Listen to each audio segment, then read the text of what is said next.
Welcome, traveler. Care to join me for a story?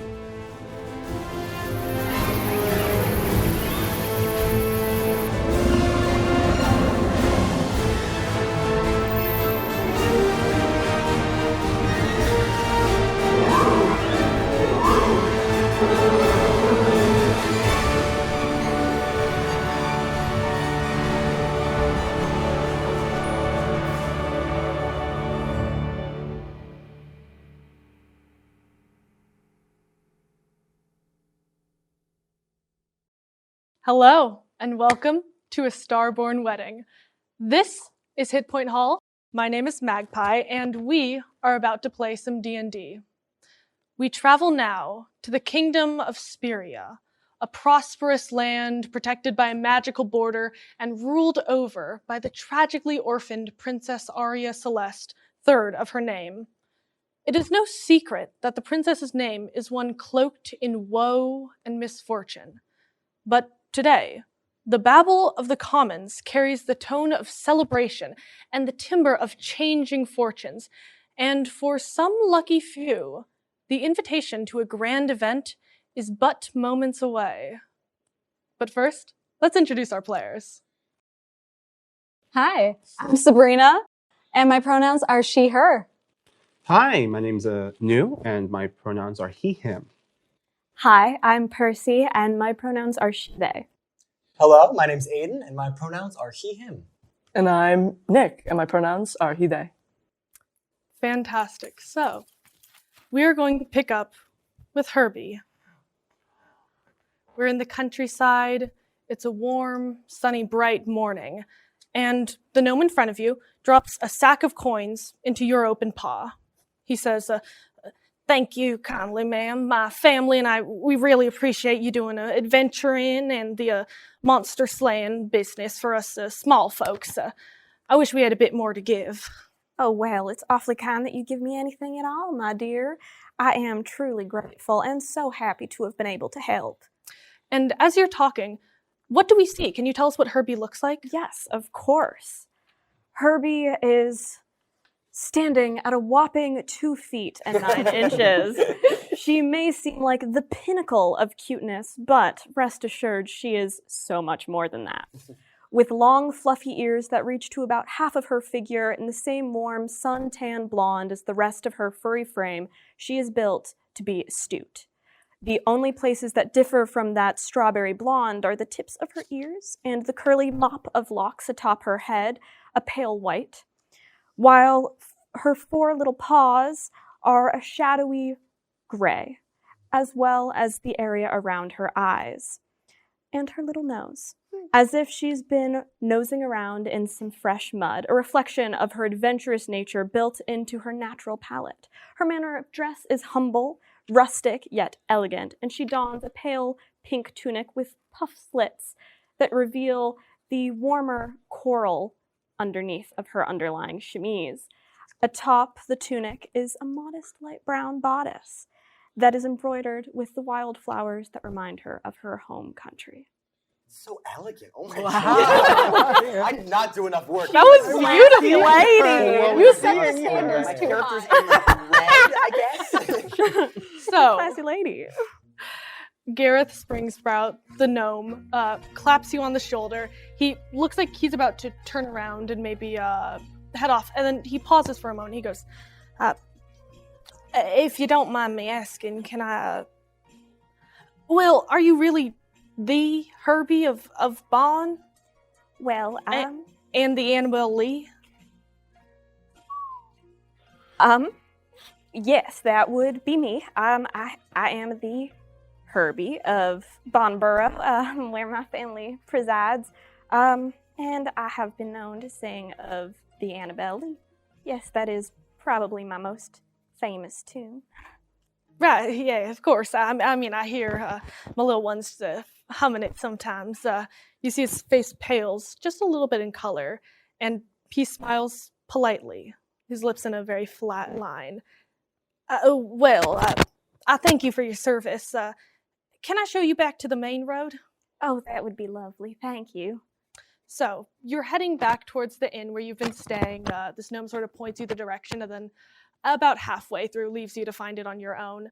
And I'm going to need a dex save from you. Oh my god! The first one! No! First, gotta use the cup. cup. I just cup. gotta use the cup. Oh my god, Oh, this this is is so terrifying. stressful! Starting with the cup. Okay. That's all right. Oh, no. Incredible. 3, yes, so 7. Incredible. Unfortunately, Oh god. not enough. You catch sight of the courier just a moment too late, and you run headfirst right into his knee. I would. Excuse me, my apologies. Are you Herbie of Bonn? I've got a letter for you. Oh, that would be me indeed, yes. Here, and he hands it to you. You see this paper letter sealed with a deep violet wax and tied off with this navy blue beautiful ribbon. You immediately recognize this as the colors of the House of Celeste, the royal family. Inside, you see written in a beautiful cursive script, "To Bard Herbie of Bonn.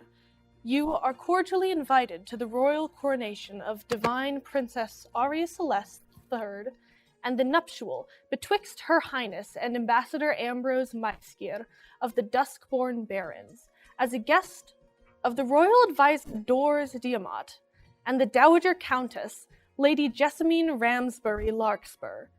It lists a date, location, and a dress code, along with another long scroll that just sort of rolls out of the letter. It looks to be a wedding registry.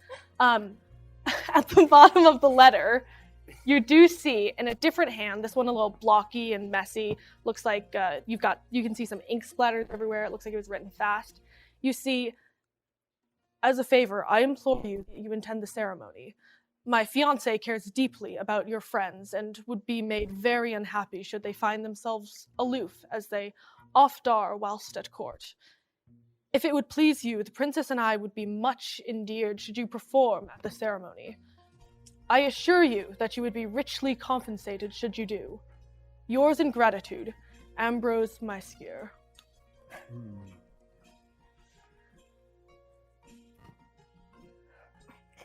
Well, we're going to a wedding. That we are. So, we are going to move over a bit eastern in Speria, where the air is colder. We're closer to the barons. We find ourselves in a temple in the morning. The sun shines into your room, and Erasmus, you can hear the sounds of your fellow monks outside the door, heading to breakfast. But your work keeps you inside. On the single desk afforded to you in the sparse living quarters of the temple sits a mechanical contraption and a series of alchemical tools. The light that shines through the window reflects off of the bronze skull in front of you, casting an eerie silhouette on the bare walls. Please describe yourself and tell us, what is Erasmus doing this morning? In this moment, Erasmus is dressed in his friar's robes, but atop them, he has a thick canvas apron stained with all sorts of colors and dots of burned holes. And he is a very tall man, a furball, half giant, so standing just over 7 feet. He's got long, curly red hair, but now it's tied tightly back in a bun, so it doesn't fall on his face as he works. And he sort of has a stubbly face. His hair grows fast, with long, fuzzy ears and broad features with a concerned sort of expression. Right now, his hands are ungloved, and we see that his fingertips are red into like bright ruby red, as if like blood has seeped into them. But as he works on this head, it causes him no pain. This is just the way his hands are. And he carefully places a chisel into the eye of this bronze head and starts to press forward. How does it react? You see this sort of lazy eye, as if on like a puppet. It sort of twitches, flutters a little bit. Make me just a dexterity check, please. Okay.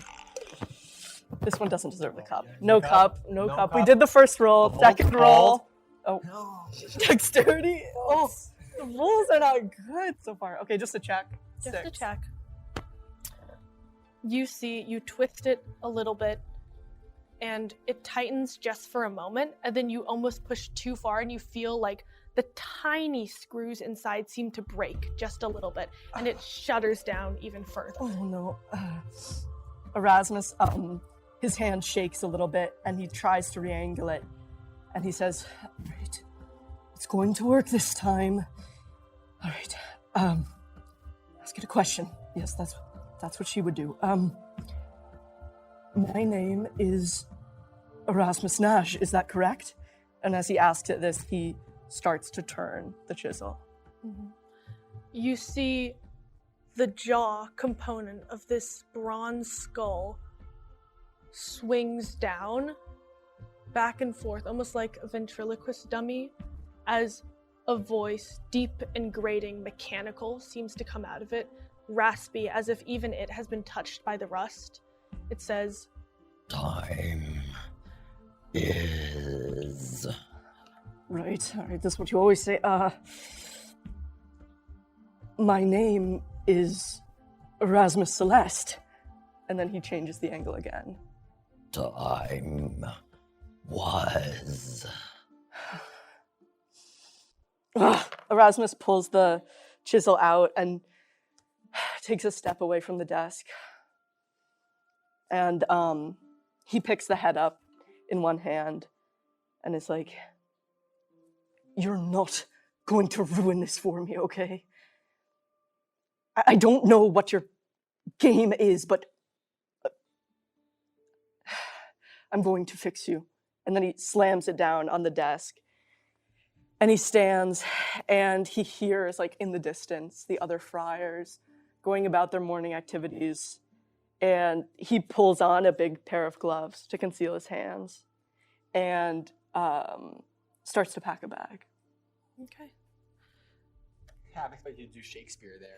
I realized. Poor Nash. As you begin to pack your bag, you hear a knock at your door. Erasmus scrambles and puts the head into his bag, which is sort of circular and large. Like, he definitely carries the head with him often in this bag. He pulls it to his side, and he doesn't really get many visitors, so he goes to the door and he sort of like peers through it. Hello? You see a fellow monk, Brother Ganatari, a Kalishtar man in a hooded sort of robe standing before you. He says, "A message has arrived for you, Nash. It's from the court." Hand it over. He holds it out to you, and just like Herbie, you recognize immediately. Blue and purple marks the sender as a member of the royal family. It's the same seal that your father used. Thank you, Brother Ganatari. And he shuts the door and turns to go to his desk and tears it open. Inside, you see an invitation to the wedding coronation of the young princess. In a messier hand, you see a message similar to the one Herbie received.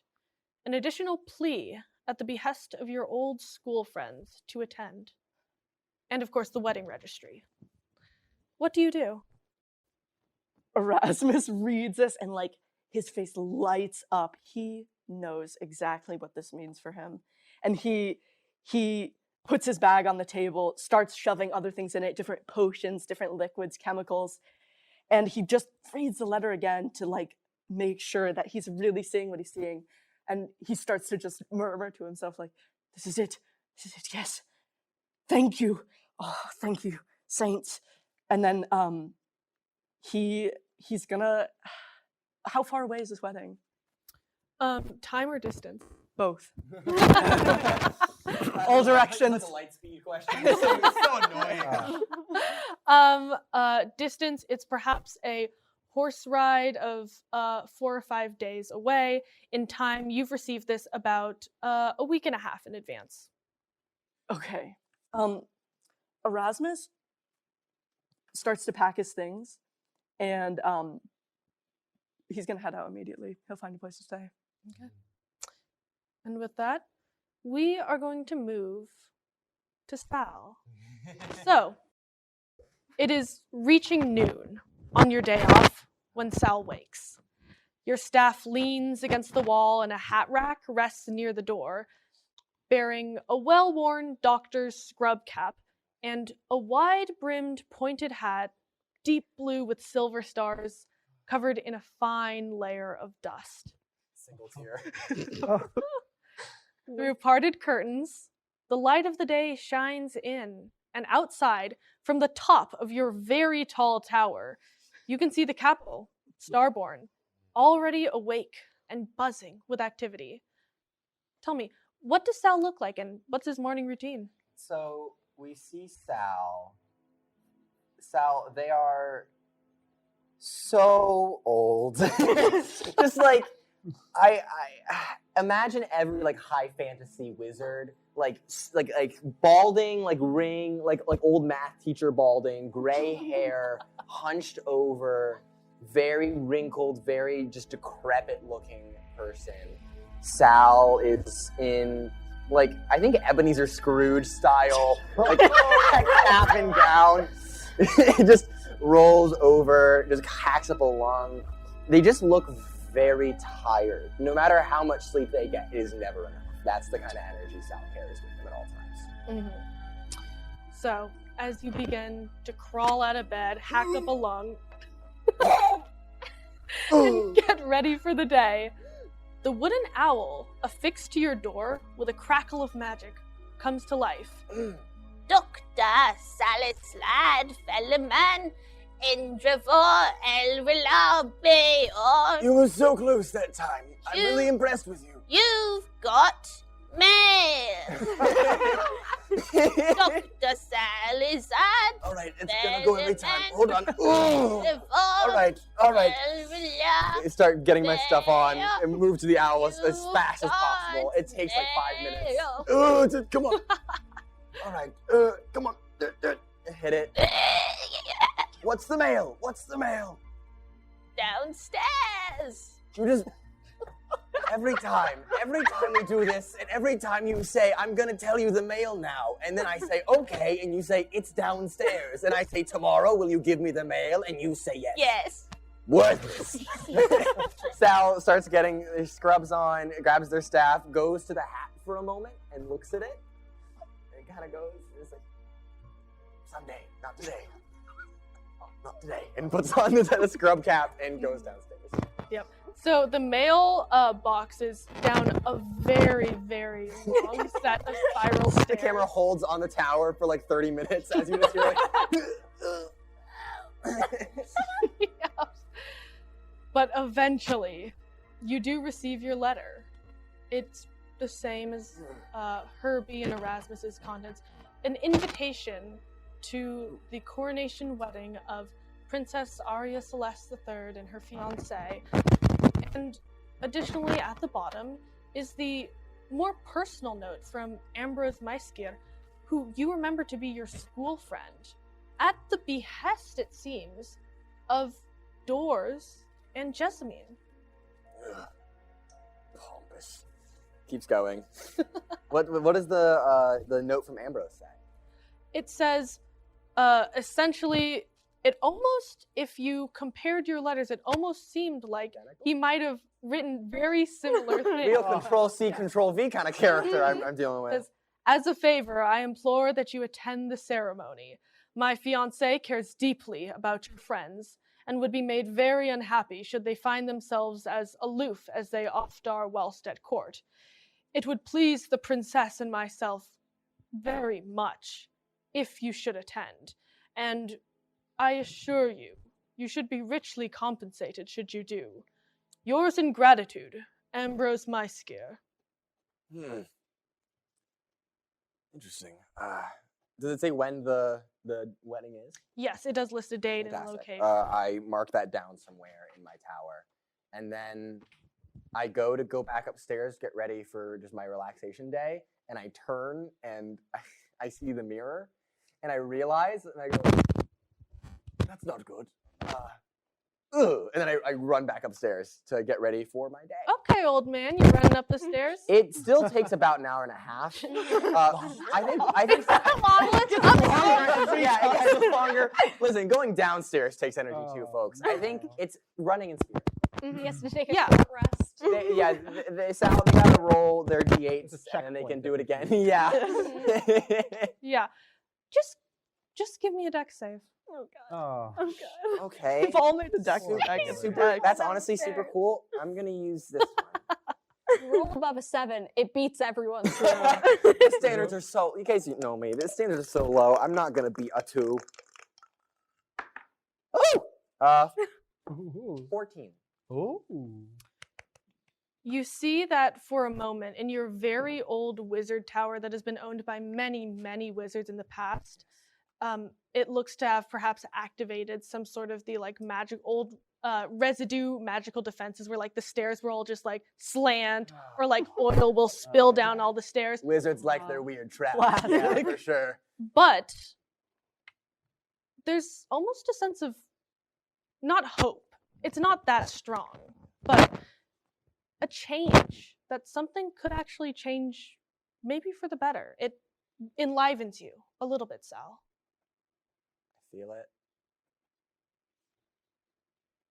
No. Incredible. We are going to move from this very tall wizard tower to the castle in Starbourne, where we see one Dowager Countess Jessamine Ramsbury Larkspur. Jessamine, you've already received your letter, and even before that, you were well aware of the princess's profuse adoration for the ambassador. Now, it's a day before the ceremony, and the whole palace is in a flurry, readying chambers for guests and other preparations. Please describe yourself and tell us how Jessamine starts her day. Yes, of course. Oh. The Dowager Countess Jessamine Ramsbury Larkspur is the very definition of an English rose, possessing a modest natural beauty with pale rosy cheeks, high cheekbones, and perfectly coiffed strawberry blonde hair, complementing her green eyes. And she's rather tall, and her figure is graceful, elegant, willowy, ballerina sort, you know. And I think in the morning of this day, the day before the ceremony, the Countess finds herself in her room playing a music box that she got to reminisce on one of her friends that she has not seen for a very long time, since her school days. And she's playing the music box and reminiscing on their memories together as sort of a morning routine today, as a place to center herself while she's preparing her spells. Mm-hmm. And how long does Jessamine wind up and listen to this music box for? I would say a solid, 20 minutes, probably. She, in days like today, where romance is in the air, she misses the company of her dearest loved ones. It's very sweet. Takes like a third of a Sal walk. You would say like a half. Yeah, half a Sal walk. That's the unit in the kingdom. Yeah, of course. So, your quaint and relaxing, almost ritualistic sort of morning is unfortunately interrupted when you hear a knock on your door. Compose myself, and I walk towards the door. Hello. You see a half-orc standing outside. He straightens to attention when he sees you. He's dressed in the clothes of a messenger. He says, Countess, he dips into sort of like a half bow, kind of like an awkward formality. He goes, your guests have arrived. My guests? Yes. I do not believe I invited any. You see he looks to sort of like a notepad that he keeps on him. They're registered under your name. I invited none besides, well, I invited my parents and my sisters and my brothers, but They arrived a day ago. Well, is it possible that perhaps you forgot that you... Implying that I've made a mistake. No, milady. I would never. Who is here? Who exactly is here? It is, and he pulls this note, it is the adventuring bard Herbie of Bonn, the friar Erasmus Nash, and Dr. Sal Fairmond. So close. So close. Every time it's so close. You'll get it next time with Sal. Yes, I shall see to them. I introduce them to the castle, to the chambers. Would you leave the room numbers with me? Yes, of course. Would you be interested in seeing them, ma'am? Yes, I shall. In fact, set up a tea room. Yes, they are already waiting on you, milady. Oh, in that case, I shall be there promptly. And I curtsy at him, and I close the door. And did he, give me anything? He didn't give me anything. Okay. A warm smile. Warm A job well done. Yes. I think I go back to the music box, and I grab a friendship bracelet from my dearest old friend Herbie, and I stash it in my pocket of my day dress, and not to look like I'm in a rush, but I fastly walk to my location. So we are going to cut to this waiting room where the three of you are. Each of you three arrived separately on your own, and were each guided to this room where you were told to wait for your host and hostess to arrive.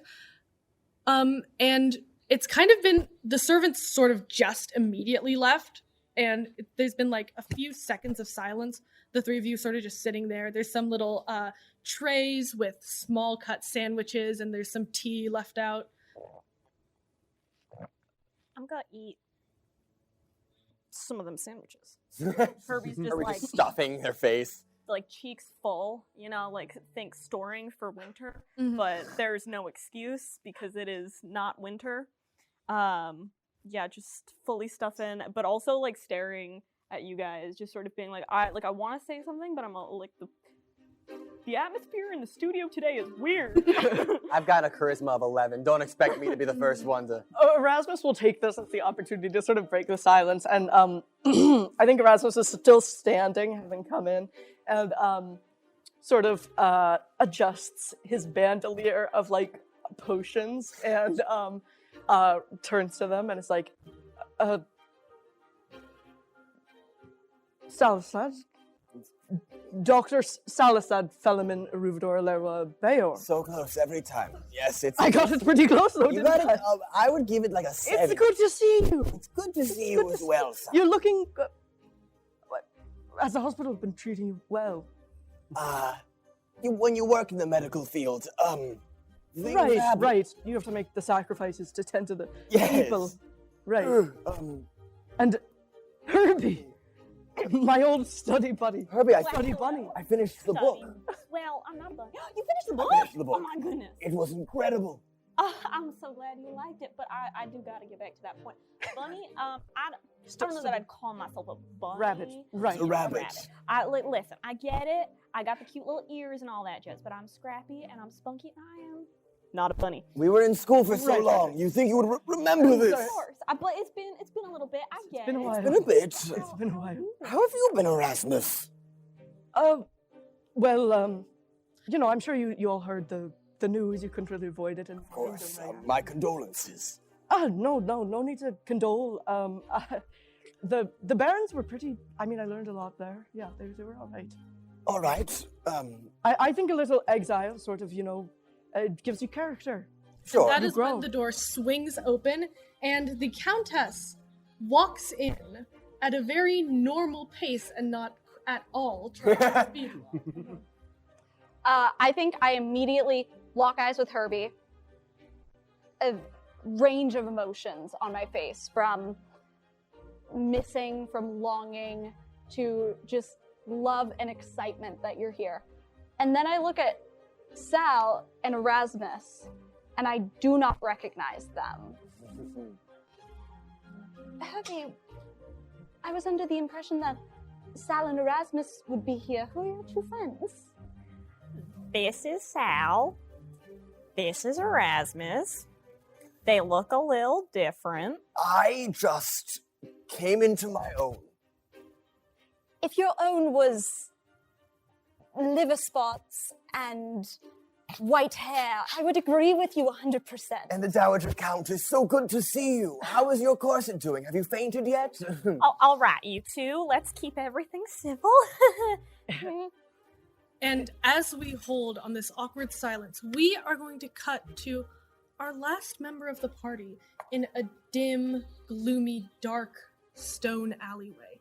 Overhead, the steep walls of the castle cast a looming shadow over the small, often overlooked passageway. Doors, you are in close proximity to Ventress Fable, the royal alchemist. They're pressed up against the wall, the tip of their long, scaled tail flickering anxiously across the floor. And they say, I think there's been some kind of mistake, my lord. I'm not sure to which you refer.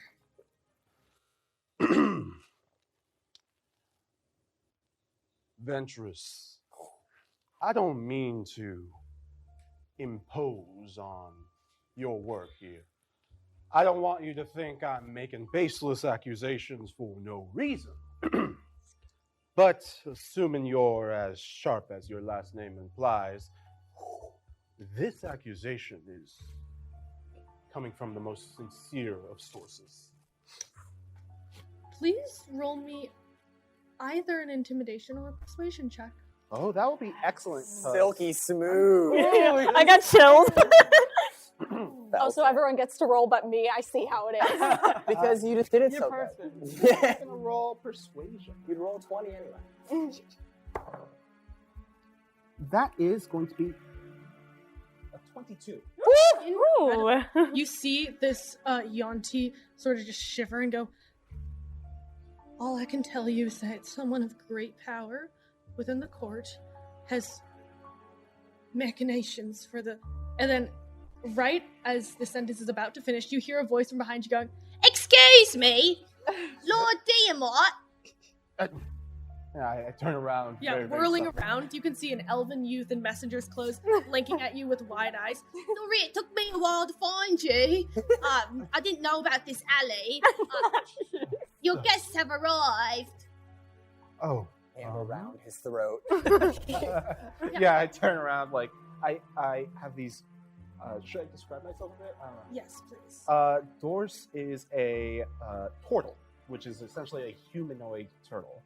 I'm about 6 feet tall, very, very broad, and so I take up a lot of a space wherever I'm in.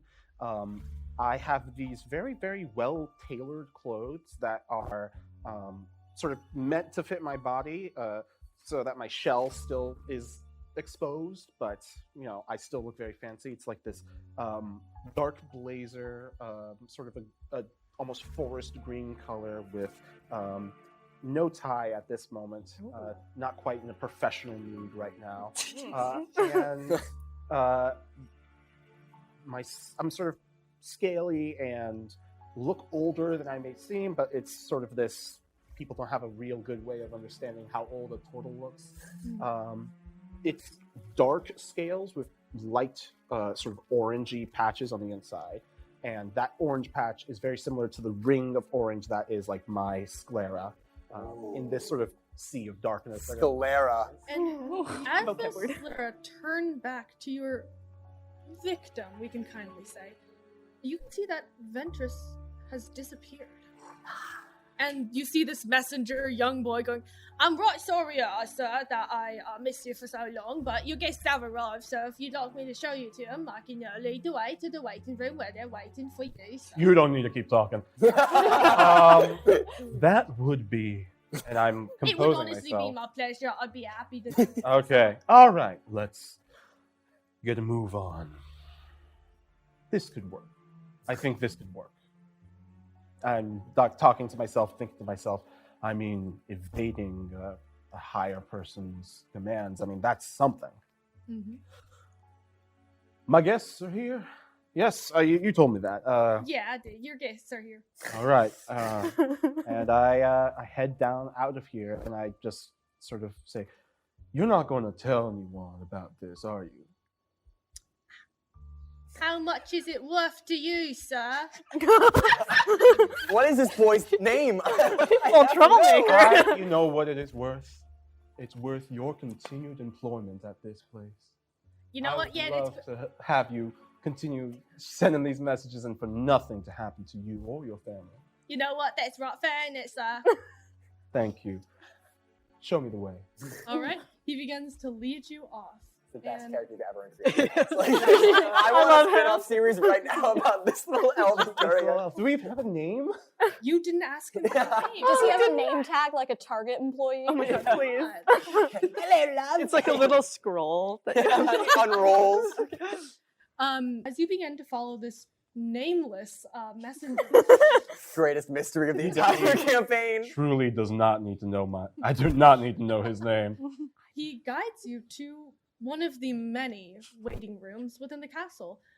You see the door ajar, and having seemingly just stepped in, you see the Dowager Countess just ahead of you. And as you're coming in, you hear the sounds of, just as you remember from your school days, brutal verbal exchange between Sal and Jessamine.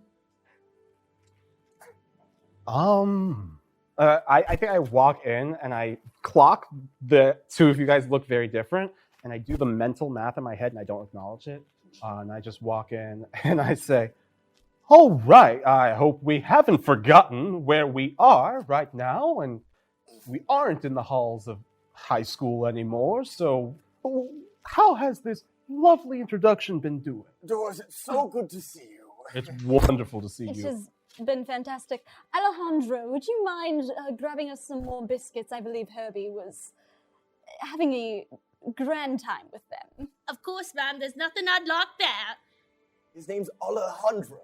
Yeah. That's the name of that cockney-voiced boy. Yeah, you could call me Andro for short. And He begins to make his way out. Just mind, remind me to send in his letter of resignation for him. No, he's a good boy. We'll take him down at Starbourne. We could always use more little hands in the operating room. How has it been at Starbourne, by the way? Jessamine, how has the court been for you? No, I'd like to hear your answer first. I think I'm cool doing this one, actually. The court has been absolutely fantastic. So good. Erasmus, you seem to have changed quite a bit. Yes, I suppose so. But I think I've improved, if I do say so myself. Travel looks amazing on you. You're definitely much taller.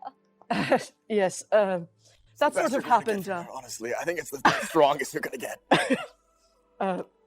Thanks. That sort of happened after school, you know, and it sort of didn't fit with the rest of my family. So, you know, the Barons were a better fit for me, I think. But I'm back here to make my mark where I began.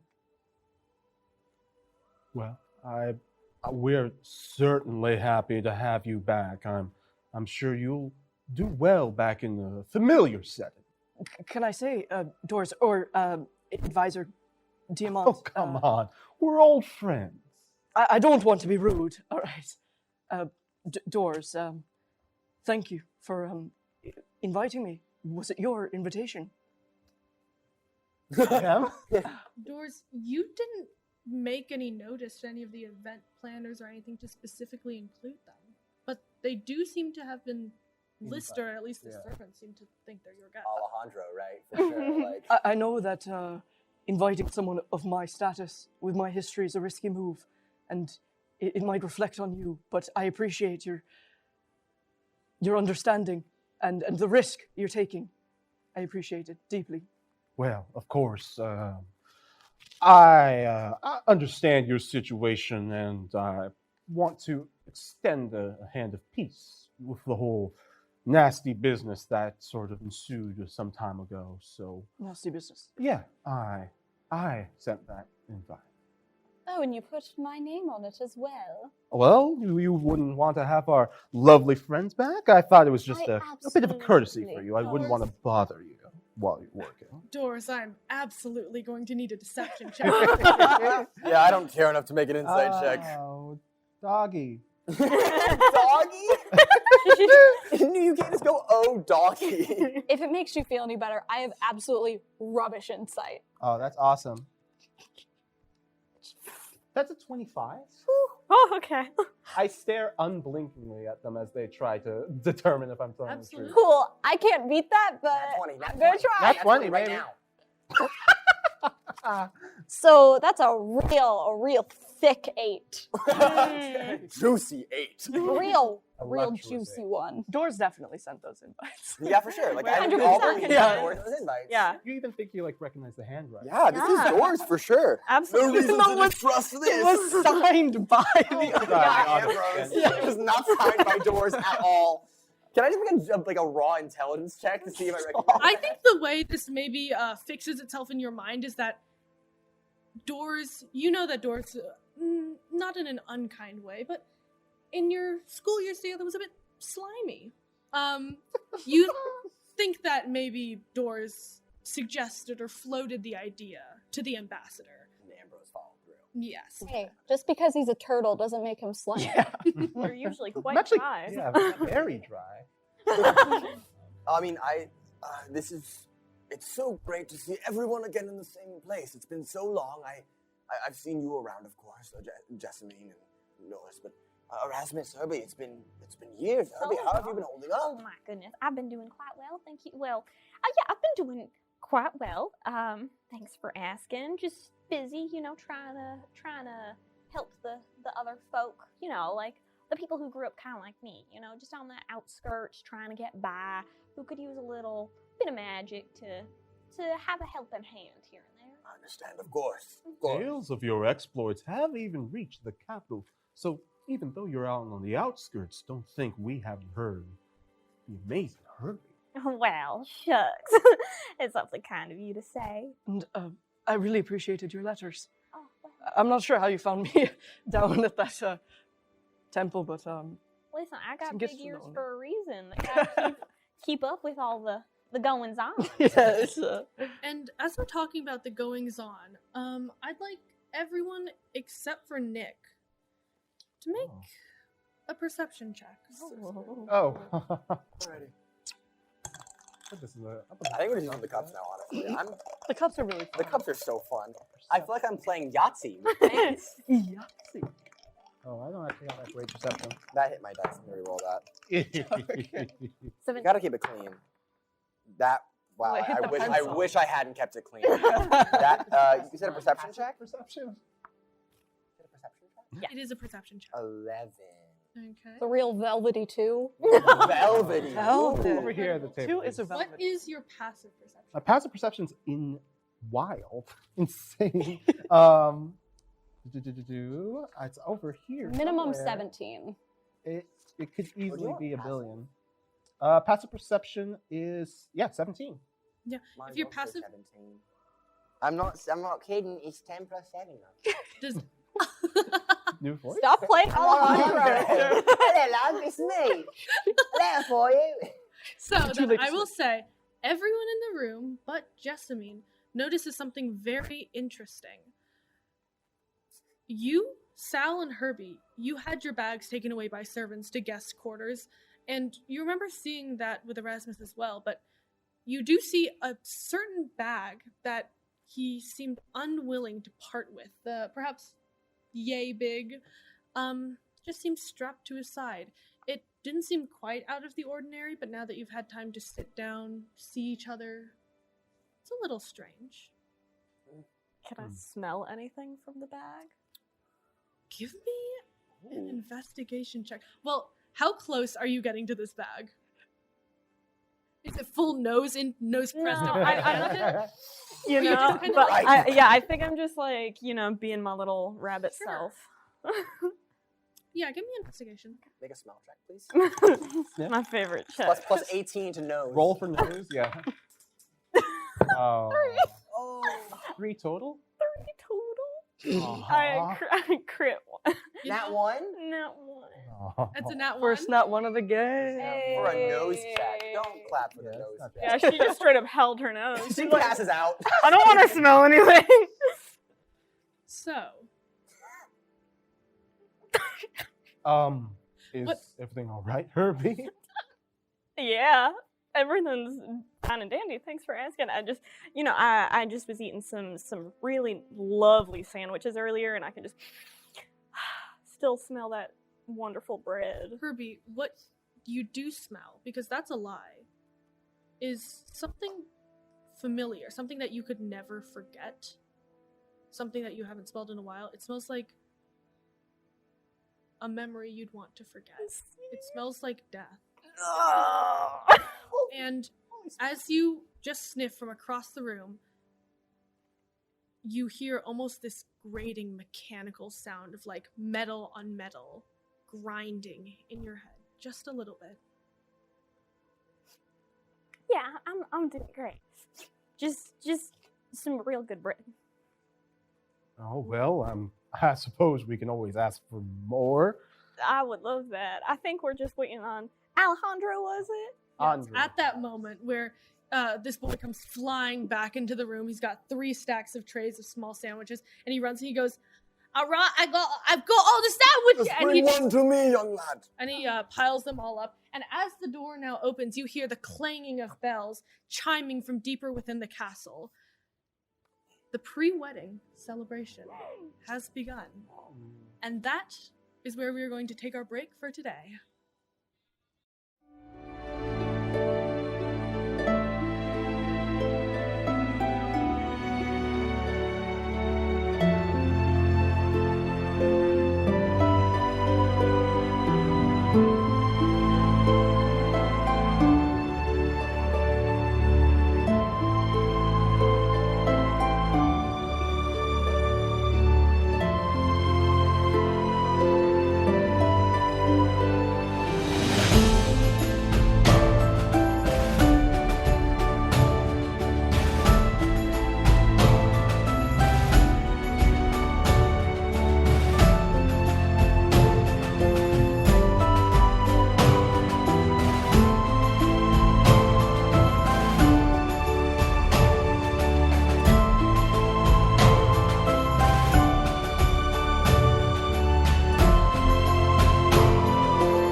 All right, and we are going to pick back up in the waiting room. You've all heard the chiming calling you to the pre-reception.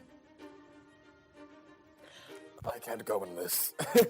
I'm wearing full scrubs. Did you not bring You your clothes? knew what you were being invited to. I know, this is kind of my default. I just kind of wear scrubs to places. It is unfortunate that you don't have the necessary outfits for such events as this. And it's unfortunate that you only own outfits and nothing else of use. Okay, all right. Alejandro, can you show us the way? Yes, of course, sir.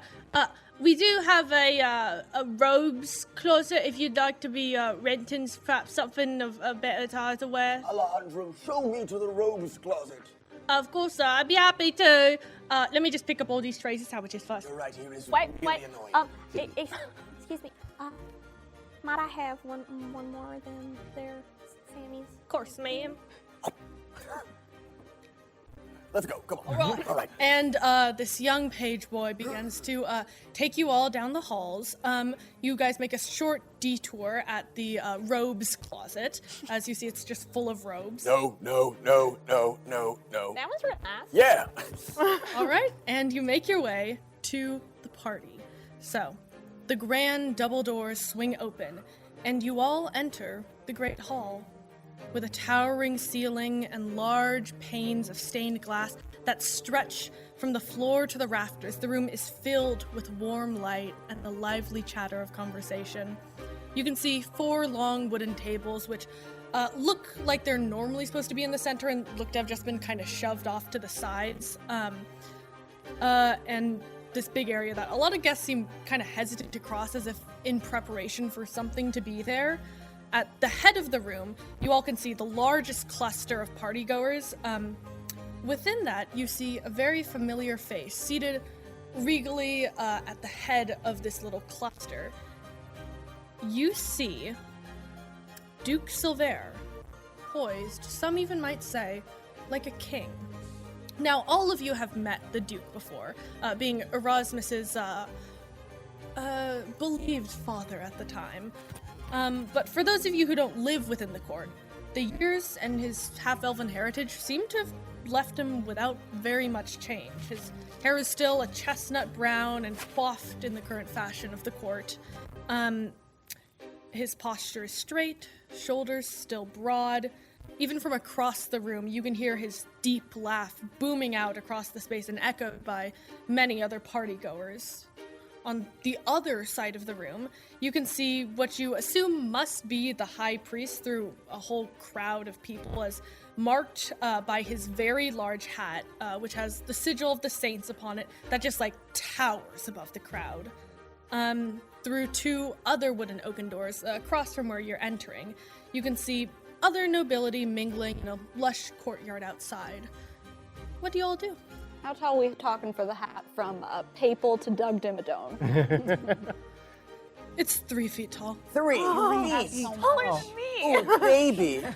What could I could you hide. hide in It's like a There bishop's... could be a Ratatouille situation in that hat with us right It's a now. Ratatouille situation. We've solved the mystery of the campaign. And we're done. Thanks for watching. This is a fantastic show, guys. Hit point hall. It looks very much like a bishop's mitre, the cap of the bishops, but it's just ginormous. That is a massive hat. Oh my goodness. But don't mention to him. He is very sensitive. About the hat specifically? Mm-hmm. Anytime you mention the hat size, he adds another inch to it. He compensates. Yes.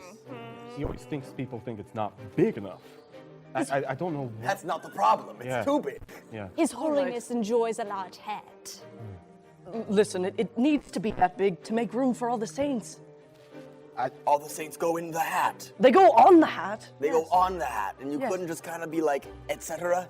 Well, if you made them smaller, then it would be like you're leaving out a saint, and that's not right. I'm gonna find some punch. And Sal walks away. All right, so which direction do you go? Priest direction or Duke direction?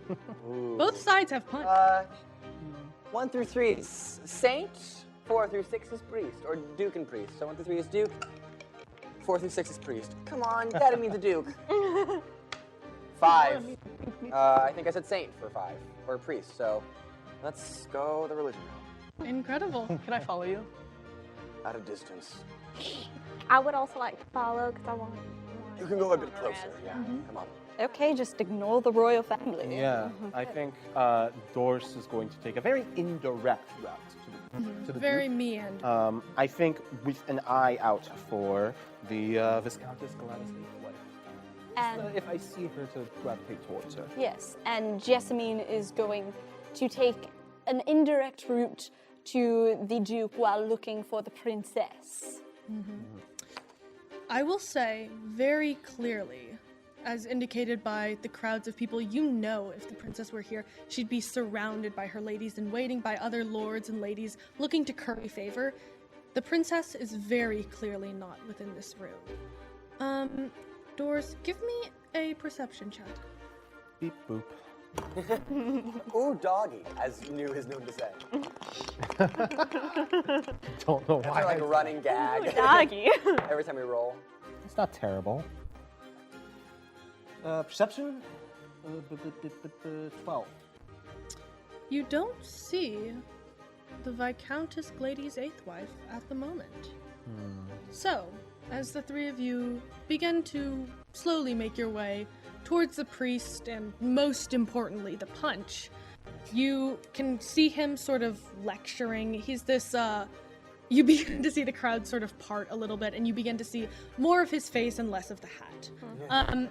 You see this sort of older elven man. He almost looks a little bit like Sal in terms of wrinkles. He's a little smoother than Sal. He's got sort of like bushes of just graying hair that stick out from like under the hat, and he is lecturing very, very passionately to this young girl, this water genasi beside him, who's also dressed in robes of the religion, who looks to be very, very taken by what he's saying. He, as you get closer, you see him saying, "Now you see, Azaria, perhaps more so important than the mortal body which we offer to our divinity as a supple host is rather the artifacts and power which may embolden through the holy... Oh! So good. Oh! Yourself as well. Yes, I'm a doctor at Starbourne Medical. Oh. Come to enjoy the festivities. Of course, well, for older gentlemen like us, it is an honor when we may be seen out in public to adorn the festivities of the public. Yes? Yes, and who is the young ward? Oh, this is first acolyte Azaria Fable. He motions to the water genasi beside him. She is, perhaps, or one day will be, should the centuries and warping of time ever take me. Saints forbid it ever be so, but yet mortals things are something that we all must contend with at one point within our lives, at some point or another. But yes, Azaria Fable shall be, should it never come to pass, but we know it shall. It's gonna succumb, yeah, for sure. Gonna take your role, yes. Yes, he's going to take my role. It's got talks a whole lot. Yeah, it's got other things. A pleasure to see you, High Priest, and Azaria Fable, First Acolyte. I wish you all the success. She sort of like dips into a curtsy, eyes very wide, doesn't really say anything. And I turn to the punch, just... You see Erasmus over by the punch, like pouring a cup, and you see Erasmus also like taking a potion from his pocket and like starting to pour it into the punch. Mm-hmm. And which potion is this? This is one of my draughts. So at this level, I can only make one draught. So this is my daily draught, but it will last until I take a short or a long rest. And it is alluring. Your skin and voice become malleable, allowing you to enhance your appearance and presence. You have advantage on charisma checks. However, you have disadvantage on initiative rolls. So if we get into combat in this get into combat, yeah, it's not going to be good. Sal fully spies this, sees it happening. Yeah, Erasmus, are you doing this covertly or? Yes. Do you want me to make a check? Roll me sleight of hand. All right. Malleable is such a gross word. Yeah, malleable's a nasty word. Real talk. Not great. Let's see what my sleight of hand is.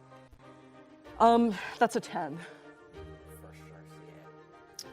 Sal sees it, and I have crazy passive perception. yes, Everybody I think from across the room, Do I see it? about half of the partygoers see it, and all of our party sees this.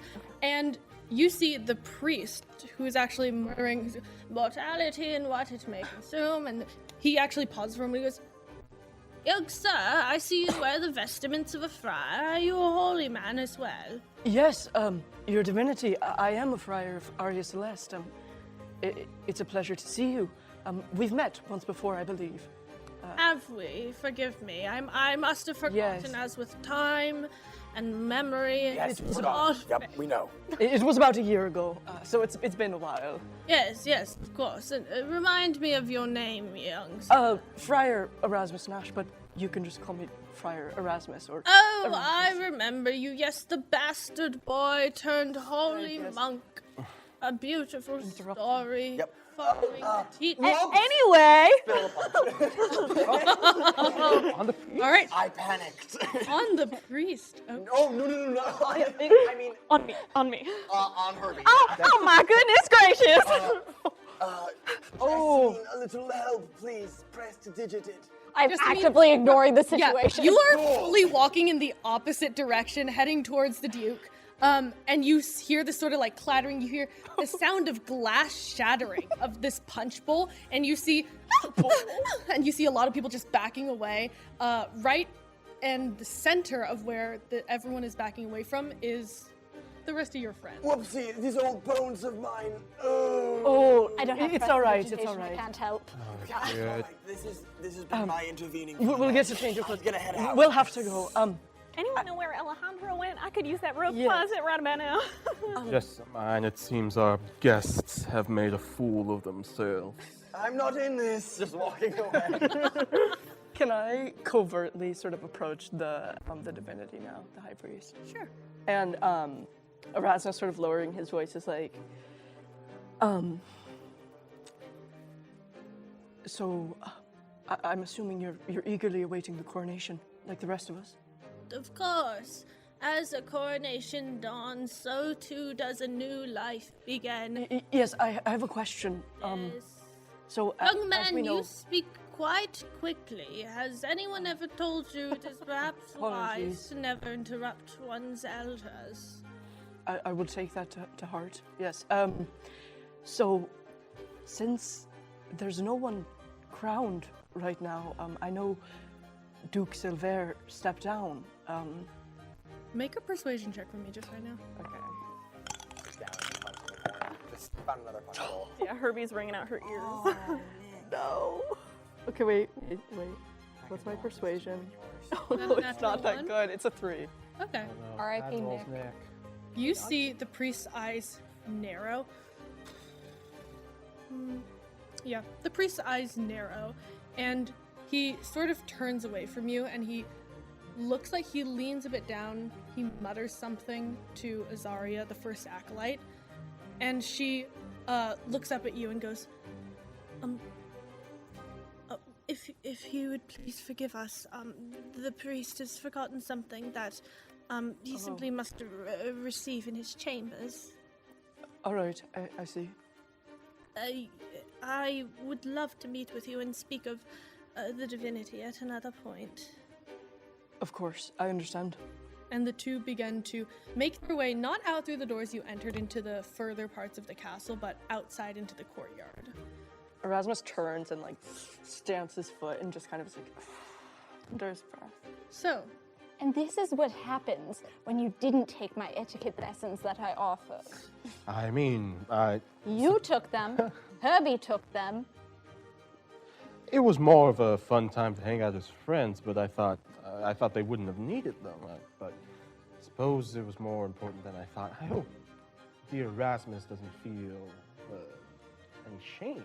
I saw the high priest leave quite hastily after that encounter. Would be such an embarrassment for him, and I would not like that to happen to a dear friend at all. How should we present ourselves before the Duke? Do you want to go together, or perhaps we should go one after one? I believe you hold more favor with the Duke.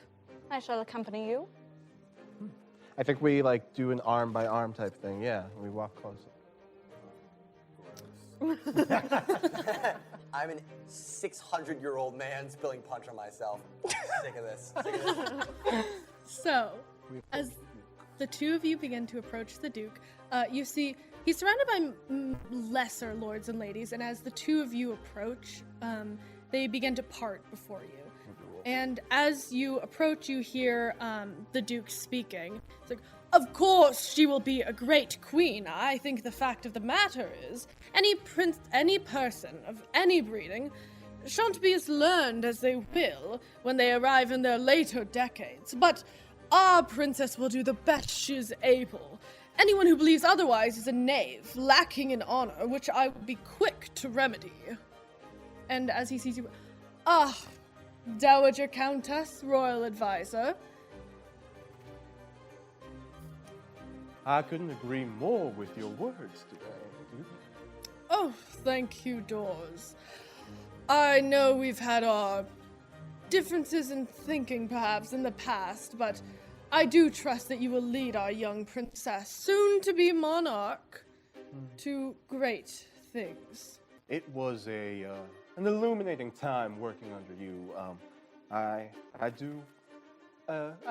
may admit that I missed working with you. However, I do believe that my role is with the crown and not to any specific person. I am touched. And he sort of narrows his eyes a little bit and he says, but I've heard some interesting rumors floating about the castle. Can you make a perception check for me? Ah, man, perception. Actually, Jessamine, you can make it as well. Yay! Okay. We need a good roll. We're gonna go with a real yellow 5. Oh, okay. You might want to retire that one for a little bit. I've been rolling multiple dice. Oh no! Trying around, I see. Okay. You know, I've been trying around. You know. What'd you get? Oh, I have to roll too? Yeah. I You're thought you so said she taken could with the roll yellow 5. instead. These things happen. This isn't a passive perception. Why is my passive perception so good and my actual perception The is so observant bad? feat. I know. I'll be honest with you, still pushing it. That's the exact same 12. Okay. So we'll be taking your passive because it is higher. Okay. Jessamine, you don't see this, but Can we also take my passive? what is your passive? 10. Does not pass. No. So, as you see the Duke, something in his demeanor shifts a little bit. You see that just out of the corner of your eye, you see a small figure sort of like dart behind like a column or something. You recognize it as Alejandro. And the Duke says, I hear you've brought some interesting guests to our party. I think there's a very brief blink in that anyone with a high enough perception would have, or insight would have read as, oh wow, that's the best secret that he could have been hearing. I straighten myself up a bit. As I've been talking, I've been switching into more of a Spirian accent to make him feel more comfortable. Well, I've seen. Let me do that again. Yes, I have taken it upon me to invite some colorful characters, and while I suppose it may have been out of line for me, I suppose it's more important to present an air of forgiveness, even if we haven't found that within ourselves. Couldn't you agree? Dawes, I do agree. I also wish to present an air, but some things we do not always get. Very clever word. Thank you. If you do not wish to cross paths with Erasmus, I can arrange for that. And what would it cost me, Diamant? Everybody seems to think that I want something from them. You do. Okay. The Countess speaks true. I suppose I just want your eyes and ears to be sharp and open. I hope that we wouldn't be sharing so many rumors and gossip today in such a hallowed day. It is unbecoming of a man such as your station Yes. to be indulging in such childish activities. And so, that's not what we're doing. We are simply exchanging words. Of course. No. Sorry, I forgot the I name. think I would enjoy, perhaps, No, some time we're adventurous. Some time to reflect over what you have brought to me. I would enjoy it should you find yourself a guide for our young friend. See to it that we shall not cross paths. that would be an easy task for me, as of course I've been guiding our young princess all these years. Of course. And as the two of you, clearly dismissed by the Duke, begin to make your way away, and as the three of you begin to clean yourselves of punch Just standing in a and corner, shame. wallflower style. Just... Nobody here knows I'm a doctor. I want to be a part of this. You all begin to hear the sound of wooden wheels loudly clacking against a tiled floor. Through the open doors out into the courtyard, you see a bugbear, fur ruffled and clothes amuck, pulling a large wagon-like vehicle in which sits a wide, uprooted tree. It's this sort of like very low wagon-ish sort of thing, and it has about like a foot high sort of border around it, which seems to be filled with water. And from there are long, outstretched mangrove-like roots that dip into the water. And this tree, pink, that you all recognize from your studies to be Eagswood, the very wood from which all of your magical foci, except for our Diamant here, is drawn from. The two of you who live within the castle know that this is Russet Clupidai, the bugbear groundskeeper. And as everyone begins to gasp in shock and spread out around the courtroom, you see the tree is wheeled inside into the center of the room. You understand this is the presentation, because you all know that Eagswood does not grow natively in Speria. There is one royal greenhouse that has managed to somewhat cultivate a breed, but they grow poorly outside of anywhere besides Vinar. This is a rare oddity, and you see lords and ladies, gentry even, gasping, their eyes widening as they move close, not too close. They don't want to touch the groundskeeper, but they're all staring in awe. While Sal sees the tree moving forward, can I cast Detect Magic? Yes, you can. I would also like to detect magic on the tree. Go ahead. But I would like to ritual cast it because I don't have it prepared today. 10 minutes. It'll be around for You'll 10 know in minutes. 10 minutes. It's a tree. They take it out at 9 minutes 59 seconds. I'll follow it. Just Jessamine is like quickly running down the stairs. For the two of you, are you trying to do this stealthily or just... I don't think so. I think this is, I don't know if that's like a faux pas, but I think Sal is just is that a faux pas, I think? You're my royal man. You guys have made a mess of yourselves already. Yeah. Also, I think Sal is so. I think Sal will do it stealthily. Actually, Sal does not want to get involved, get invested. I think Sal's just gonna do it stealthily. Okay, go ahead and roll stealth. Jessamine is also going to do it stealthily. Okay. I'd also like to do a check. Sure. I want to do a check on Russet, just to see.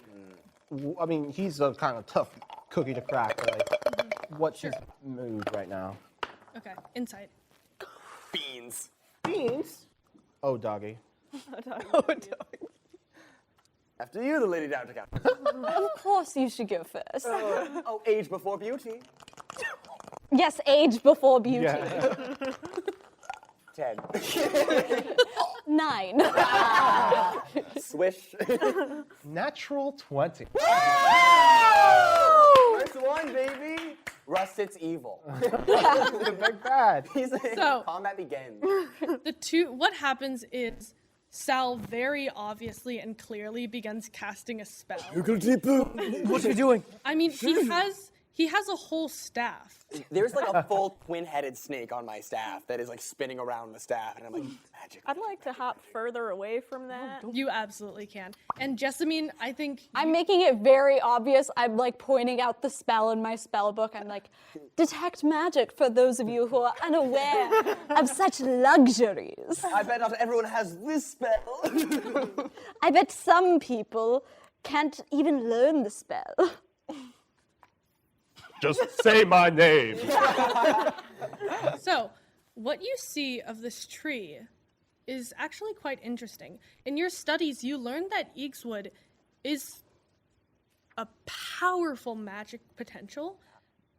This tree, it is magical, but it doesn't seem as grand or amazing as you thought before. You've seen spellcasters cast cantrips that have shined brighter than this tree. It almost appears as if it's weak. You see, most of the power, most of the magic stored within is abjurative magic within the roots. And then the base of the tree, the trunk, seems to grow dimmer as it grows higher and higher. Yes. Can we make a reasonable assumption that this is due to the ward that is within the city? Say more on that. Yeah. Let me get to my notes. If my memory holds, If my memory is holds. a magical barrier all throughout Speria that kind of dampens magic. And so we're wondering if that could be dampening the natural magic of the tree. That is what I have written, yes. Mhm. There is a magical border that protects all of Speria called the Ward. And I would say, logically, you would be aware that it would dampen magic. It doesn't seem to account for the fact that the magic seems to be imbalanced throughout the entire tree. Now, detect magic is a passive spell effect. Mhm. Do I detect anyone around me with magic currently active? 100% you do. I think I just remembered you cast a ritual spell. Yeah. So you did spend 10 minutes fully just So I don't see your magic up yet, right? Because you have not. You're casting it now, I guess. you see the beginnings of Jessamine's magic really start to spark. Where am I composing? This is Eagswood as well. Ooh, You're making your own crowd noise. I am doing that thing that comedians do where they laugh Yeah. to encourage the crowd to laugh. So what I will say is you are in around the center of the room. The major players of the games at court are on the furthest sides of the room, so you don't exactly catch them in your aura. You do see a lot of people. You see that each of your friends' sort of small Eagswood talismans do light up just a little bit. You see there's a lot of people wearing kind of like altar selves, selves, hat disguises that sort of just to change their appearance up a little bit. Yeah, lighter skin, no stains, that sort of things. You don't notice any magic on the bugbear. You don't notice any magic that seems to be actively holding an effect that isn't like visible at the moment. There looks to be nothing hostile. You do see towards outside the courtyard, who seemed to come in for a little bit. You see this sort of Yanti woman, a Yanti person with a long snake tail, who you might recognize as the current royal alchemist, who has a sort of like belt that really lights up with a lot of like alchemical components and magic sort of residue. My big question, Mhm. any magic on the Duke Silver? You are not close enough to the Duke Silver. The Duke Silver and the High Priest are on either side of the room, so you'd have to get closer to either of them to be in range. Can I send Annie, which is spelled ENNUI, like ennui? Can I send Annie, my twin-headed snake, across the room and then look through Annie's eyes?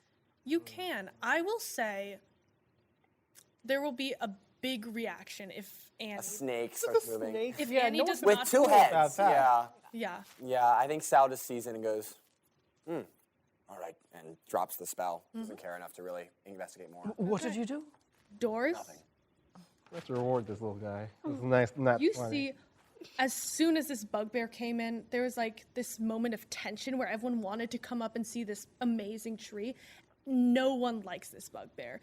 He is the groundskeeper. He is old. He's notorious for being grumpy, rude, disrespectful. His fur is all matted up. He's covered in mud. He looks to, he has a very sharp, like, gardening trowel at his hip. And he just, like, stalks everywhere. He's got this mean demeanor. With a natural 20, you can tell he hates this whole game of the court. He does what he loves, which is garden. And this is the best access of money he can get to. And he is the one who raises who has been trying for about 20 years now to raise Eagswood trees within Speria, and he is so upset. As you know a bit more about Eagswood trees than perhaps some of your friends, but you know why perhaps this tree doesn't look so well, and you can tell that he is not happy to have taken it out of its natural habitat, not happy to have uprooted it perhaps from the greenhouse, not happy to show it off to all these people. Yes? I'd like to ask 2 questions. Mm-hmm. Or ask 2 questions. One about the our magical artifact. Well, I'll ask that. First question first. Based with this nat 20, does it seem like Russet might be trustworthy to my cause? Like he would be amenable to my cause based off of this sort of insight into his character and disliking the court.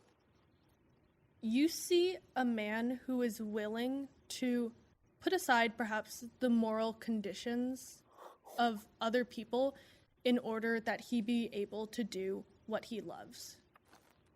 And then I would like to ask one more question, which is, are bracelets allowed us to send message? Yes, to cast message. Can I cast message at Russet? Yes. Ooh. So very, very quietly, I say, speak to the chef. And that's it. Oh, God. Give me a sleight of hand check. Message does require Yeah. And subtly whispering it. Yeah. Verbal and somatic. Come on, I knew. There's another nat 20! Oh my 25 if you want to count my sleight of hand. Absolutely absurd. The most natural looking point. The fact that this table has been like 8s and 9s. Yeah. I think what it looks I like. need you my to hands- bless my dice. My hands are at my sides, like holding like this, and I just point my finger. The secret So- point. so The good. secret point. So, as you do so, no one sees you. No one's even looking at you. And you see Russet is perhaps the only person who reacts to hearing this strange voice in his head. He startles just for a moment, his eyes narrow, and he tracks across the room until he reaches you. I wink. He makes no response back, but he lets go of his sort of load and stalks back to lean against the wall, watching the tree. You wanted to send your snake, or you nixed the idea? I don't think Sal would. I think Sal would not care enough to do it, honestly. Yeah, I think I just nixed the idea. I think Sal just sits and waits and watches. How close are people getting to the tree? The closest person is probably about a foot away. Okay. Can I also approach a tree? Stab it. Am I close enough to touch it? Yes. Are other people touching it? No one has yet. Can I try and sleight of hand touch it? Sure. This is bold. You gotta use that cup. I know. Maybe I shouldn't be being so bold. No, I like this. Go crazy. Oh, never mind. Don't go crazy. Bad move. No, going crazy. I got an 8. 8. You reach out to touch, and before you can do anything, you saw this bugbear just leaning against the wall. Russet has your wrist in a clamped grasp. It hurts, and you can feel like almost claws digging into you just a little bit. Goes, I'm sorry. I didn't. I remember you, boy. A lot of people do. Papa's not around to protect you anymore. Back off. Can I wrench my hand out of his grip? Erasmus leans forward. Upon hearing this remark, his brow furrows and he leans forward and he's like, I don't need Papa to protect me, all right? I'm sorry I touched your precious tree. And then he takes a step back. And Erasmus, can I look for doors or Jessamine? Yeah, you can pretty easily see them. A bit on the other side of the room. They're together. Yeah. Erasmus heads towards them. Yes, and with that, my ritual is concluded. Thank you so much for coming. Where is this tree going? Ugh. Am I within range of Duke Silver? if you scoot a little bit, you can be. I would love to be, because detect magic does last 10 minutes, and you can move with it. Yep.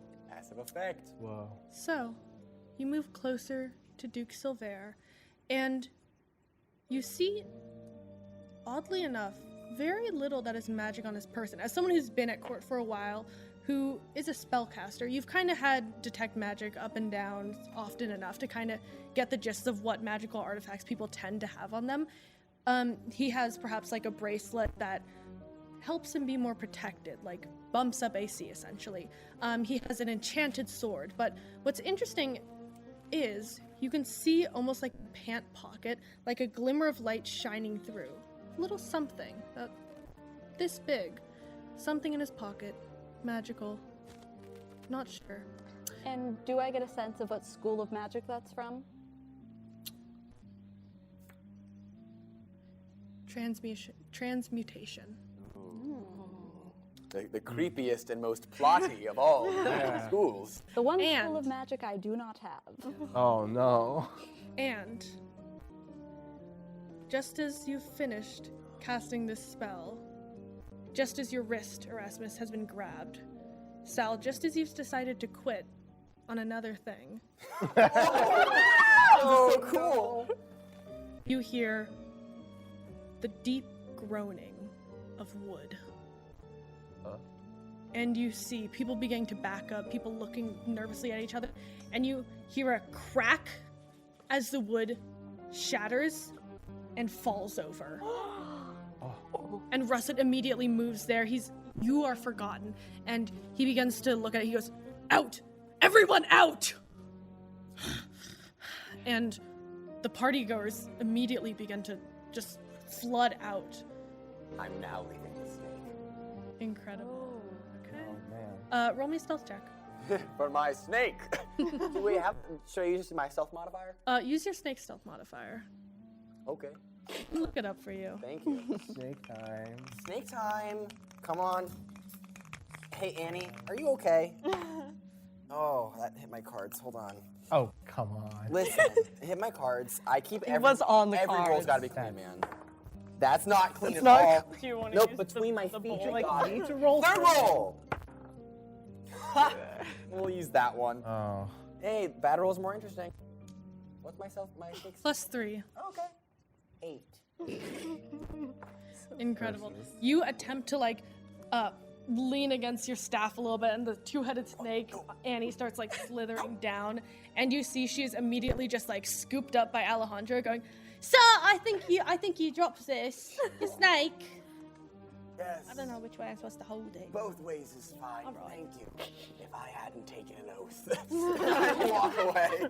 All right, and you see servants rapidly beginning to come into the room, trying to figure out what to do. They're going, well, perhaps we can, if you go right this way, we can find ourselves in the dining hall, perhaps, and that is where we can all celebrate Her Majesty the Divinity, Her Highness Princess Arya Celeste III. Do you all follow? You see the Duke, you see the High Priest all beginning to follow these servants. Gonna hear good stuff. I want to not follow. Okay, where would you like to go? I want to talk to Russet. Okay, incredible. The rest of you follow? I'm following them. Yes, I think we catch up and, without speaking, continue following, but I step in your way as if I'm guiding you, but I don't say anything yet. I'll stay with Herbie. Okay, incredible. What are Erasmus, Jessamine, and Doors talking about? Erasmus catches up to them and is like, what's happening? I swear I didn't do that to the tree. It just, I didn't even touch it, really. I was curious. Erasmus, you had nothing to do with that tree. What happened to it? Do you know? It's been dying for some time. I didn't anticipate it to be such a spectacular death, but these things they don't work well outside their climate. I see. Be assured it's not your fault. Their climate being Weinar. Yes. Is that where you're from? We can get a bit more into my genealogy later. Right. Although, Erasmus, if you like to speak for a moment, and I think we stopped looking towards Tim. I don't know if you were going to go ahead, but...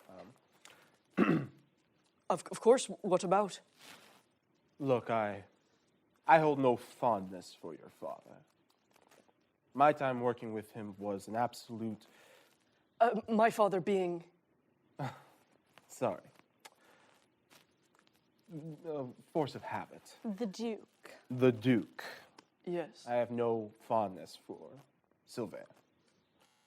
My time working for him was a bore at best. He did not really believe in my skills or any worth in me.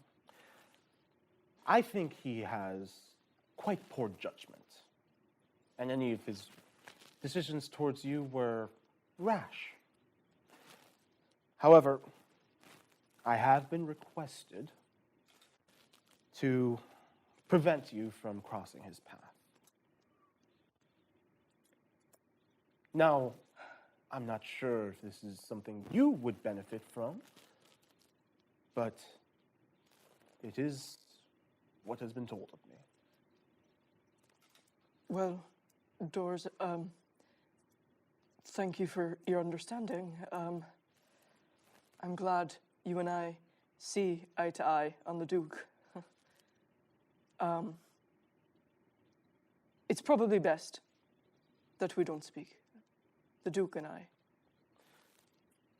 Now, let's get a move on, and you don't need to sweeten your tongue. I saw what you put in your drink. Play to your strengths, Erasmus. You know what you're good at, and I've seen it. I don't know. This place, it's all about who can say what, who can say the right thing, who can say the wrong thing at the right time, and who you can charm. I mean, that's what you do, isn't it? You may not have a friend in the Duke, but you do have many friends here. Still, be careful of what you say. The walls have ears.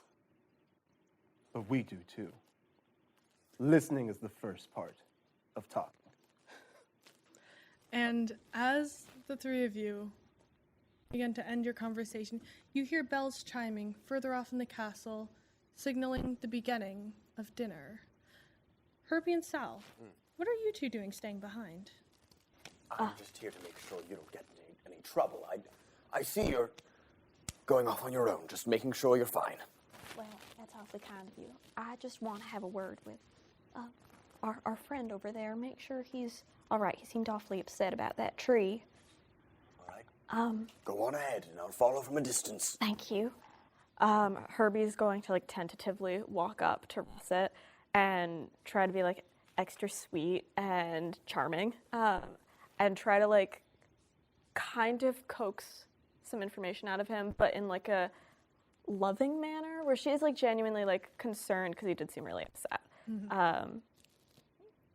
So do you want me to like roll for like persuasion? Or Tell me what you say to him. Okay. How you approach him. She's gonna like she's always playing with her little ear because she thinks it makes herself look extra sweet and kind. Hi. We didn't properly meet. My name's Herbie. He looks at you. He's crouched sort of bent down over this toppled tree. He goes, "Well met, Herbie." He begrudgingly shakes your hand. He goes, "What do you want?" I wanted to check on you. You seemed awfully upset about your beautiful tree here. I totally understand. I would be too. You know, my family, they're all farmers. I grew up raising plants, and every time we had a bush that didn't harvest as well as we had expected, oh, well, it just broke my little heart. So I was just curious. This was very much expected. Oh, I'm sorry. I think we should smash the damn diadem. If I had my say about it, it's killing the trees. Wow, I never realized. How long have you been working with these trees? 20 years. Goodness, that's... And not a single one has lived more than 3. Does it seem like this is going to keep happening? Yes. Unless the barrier goes down, we have no hope for them. Wow. The barrier has been causing some problems, so I've heard. That's terribly unfortunate. It is. And as he begins to stand up, looking perhaps like he's about to reload the wagon with this fallen tree and wheel it back away, you see the high priest and the first acolyte, Azaria Fable, begin to walk back into the room. They stop, look at the two of you for a moment, and eye you, and continue going. You see Azaria for a moment stops by Russet and leans over to whisper something in his ear, and then, looking timid and almost a little afraid of herself, begins to keep on going and heads out. Am I able to hear what she says? Yeah. You hear her say, "Don't worry. All will be remedied soon. I promise." And Russet stands up and wheels the tree away. Well, that was strange. Yes. Something clearly is afoot here. And I want no part of it. Walk back. Life is awfully interesting in the city. It's not this aside back where I'm at. Yes. So, the two of you, along with a few other stragglers, begin to make your way to the dining hall.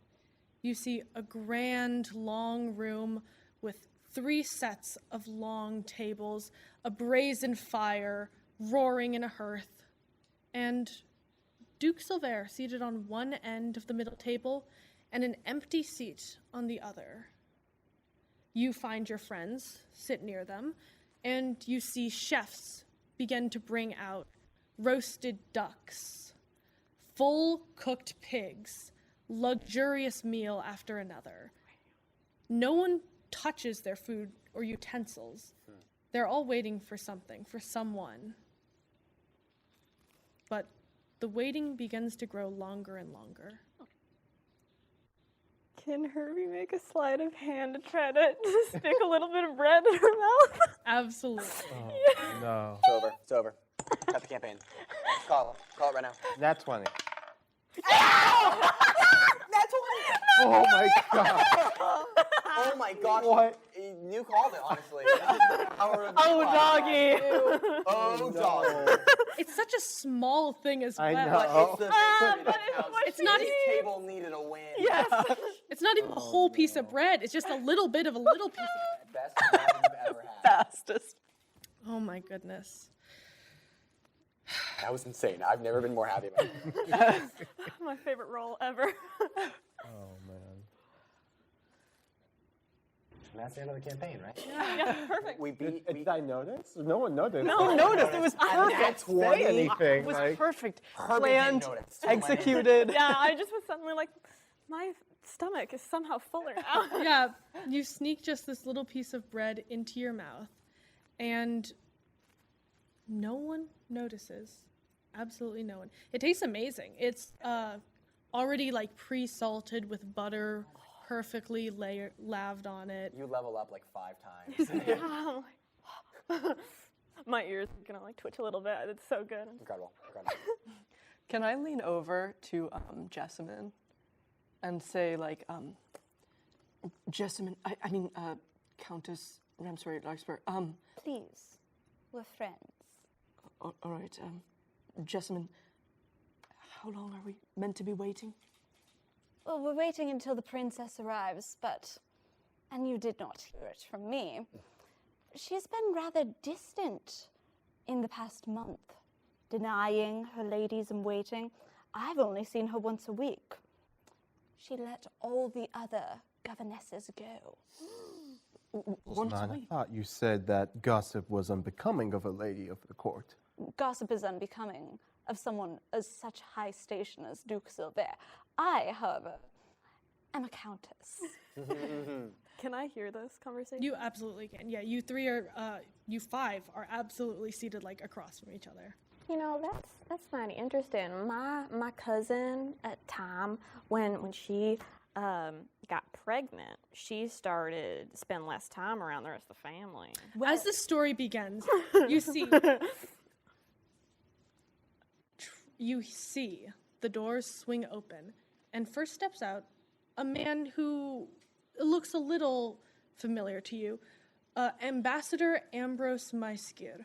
He is in clean, dark black linens, all tailored perfectly to his form. He's wearing a large hat that is like ruffled back and has a feather in it, and he walks with a cane. From the terrible incident he endured while you were all in school. He steps in and he says, "The princess is now arriving. All rise." And you see everyone stands. Can I stand on top of my chair because I'm 2 feet 9 inches? You absolutely do. So like peeking over the table, it's like. You do see that there are special chairs made for like little people that are like higher up and built to their size, so that everyone can sit at the sort of same height at the table. But yes, you rise to the height as everyone else, and you see the princess. For someone with such a grand title, she's really quite a small young girl. She's just 17, even though she is essentially the monarch of the realm.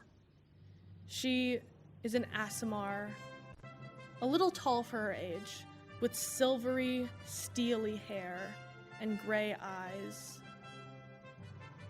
And she wears what almost seems to be a bit of a dressed down, almost like it's missing just one layer, dress that is a light blue, royal blue, her family's colors.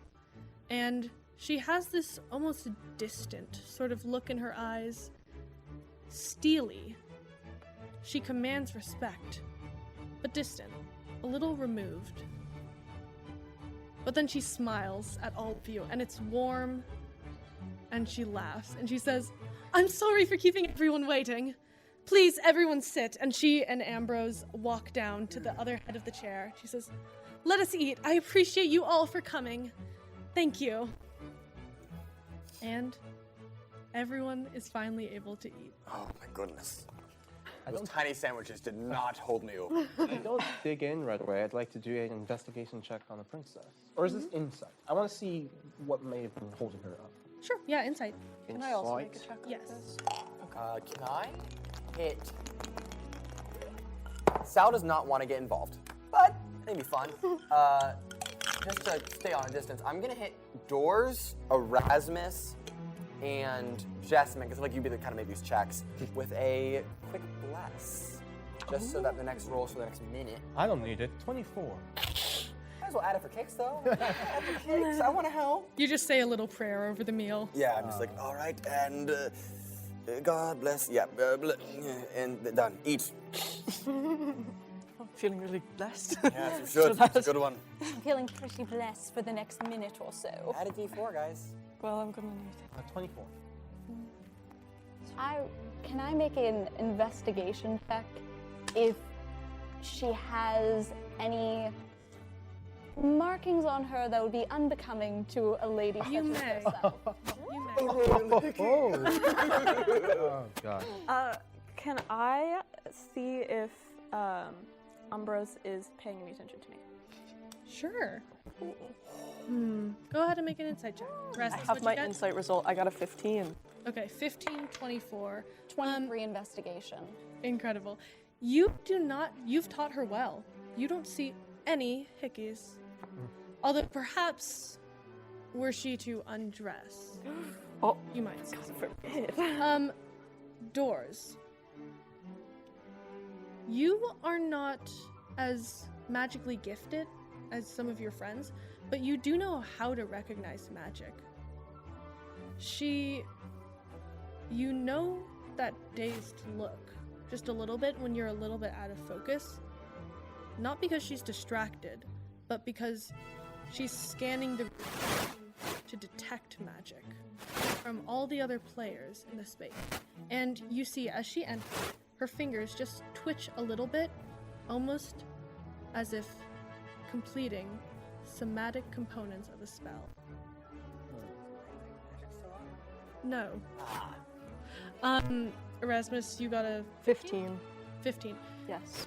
You're not exactly sure. You do see, however, that from the way she pants just a little bit, seems a little bit out of breath when she enters the room, the way she's a little bit out of focus just for a moment before she regains her composure, that she's stressed by something, that something is pushing her to her limits. Perhaps she simply slept in, but the stretch to get here was a bit of work for her.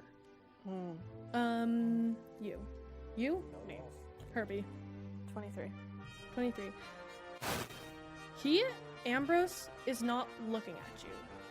In fact, he's looking at you so little that you begin to suspect when his gaze fully just slides across people and just jumps over you. He's trying very hard and making a very big effort not to look at you at all. Awesome. I'm going to just keep eating and also not look at him back. The salmon's incredible.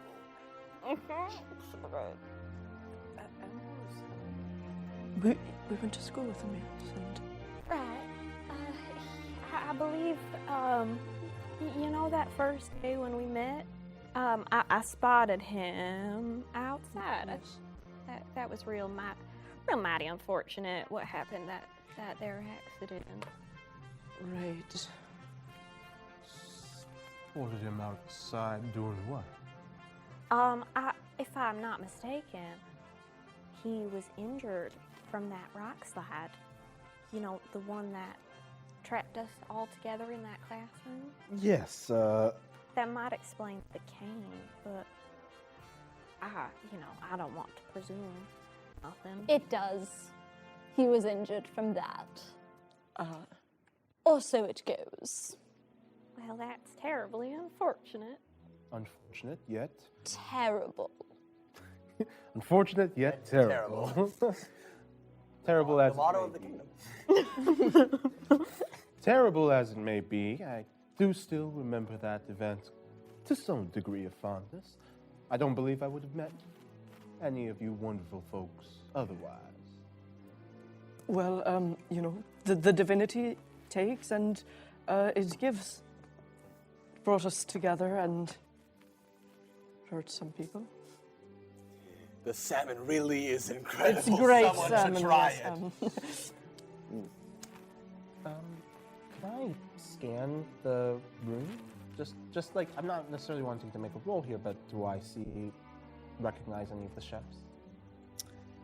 You don't recognize any of the servers, the people who are bringing out food. Fair. Okay, no. No Alejandro?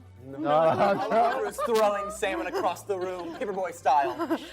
Alejandro is a places. page and for guiding people places, so you unfortunately don't see him here. Got it. Erasmus? No, Alejandro.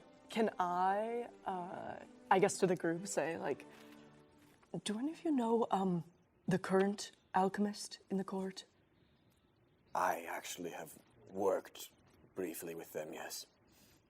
What's her name again? It escapes my aging mind. You do remember. You're the same age as the rest of us. It escapes my Why do you look like this?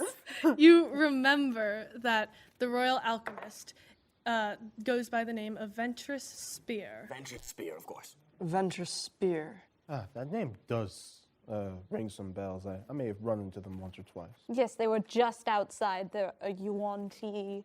I see. They were literally they're sitting right there. Do you have some need for alchemical goods? No, I just wanted to speak to them, you know, being an alchemist myself. Perhaps after dinner you can find some time. Perhaps, yes, we could learn from each other. Talk some shop. Yes, talk some shop. How long have they held the position? Can I ask? Only about 6 years? A few years. It's been about 1 year. Been a long 1 year. Yeah, it has been about 1 year. And you do see sort of people are using some of the servers who are like stopping by almost every person asking, would you like your drink refilled? May I get you anything? Can I take this away? Can I bring you anything? Are also using some of these servers to like hand off discreet little notes with people, sort of passing around as if like scheduling with other people. You see these servers just have like little notepads and quills with them. I call Alejandro over to me. Oh, please. Right, he comes into the he's standing outside, but he just feels you. I had to get someone to Send a server. Alejandro. Hello, what can I do for you? Yes, Alejandro. Do you know the court against Ventress Spear? Yeah, they're Yonti- right down there. A couple seats down. Yes, all right, from you. don't stare, but Oh, could you send stop it, Herbie. Okay, just send them a note, okay? And Erasmus writes something on a piece of paper, and I guess if people want to look, they can Oh my see. gosh, you're actually writing. And hands it off to Alejandro. Don't snoop. Right, now I can't read. Okay, That's the end of the episode. So you just want me to hand it to them, yeah? Yeah. All right. Yes. And he goes and hands it to them. They have a very strange look on their eyes, but they nod at you. And as the dinner begins to wind to an end, with some scheduled meetings ahead of you, and after a long day of reuniting with friends, some of whom you haven't seen for 10 years, with changed faces and bodies, but perhaps still that same connection, we are going to end on this mysterious dinner. Thank you for watching. Highest roll was enough. Bye. Bye.